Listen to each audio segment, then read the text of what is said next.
ये हमारे भारत के आर्मी जो जवान हैं, आर्मी के, इनकी क्या चाह है? ये आपको लगता है संसारिक पुरुष है, लेकिन हमारी दृष्टि में, जो हम अपनी दृष्टि से देखते हैं, ये भागवतिक पुरुष है, जो हमारे देश की रक्षा के लिए अपने प्राणों को समर्पित किए हुए अपने कर्तव्य का पालन करते हैं। बड़े से बड़े कष्ट की जगह में, जहां पानी भी पीने के लिए नहीं, बर्फ को पिघला कर केवल पीना, वहां भी ये जी सकते हैं। जहां ऑक्सीजन सही नहीं मिल रही, वहां भी ये खड़े हैं देश की रक्षा के लिए। तो ये कर्तव्य का पालन है। इनको कर्तव्य का पालन प्रेरित करता है।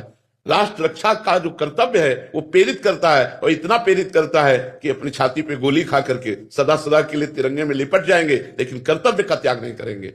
तो हम कर्तव्य बुद्धि से पढ़ाई करें, कर्तव्य बुद्धि से नौकरी करें, कर्तव्य बुद्धि से व्यापार करें। तो चाह करने की आवश्यकता क्या है? जो भगवान को देना कर्तव्य हमारा है। परिणाम में इसीलिए भगवान ने कहा कर्मण्येवाधिकारस्ते मा फलेषु कदाचन। तुम कर्म पर अधिकार रखते हो, फल पर नहीं। तुम केवल कर्म करो। लेकिन हम लोगों की गलती होती है कि हम पहले फल निश्चित करते हैं।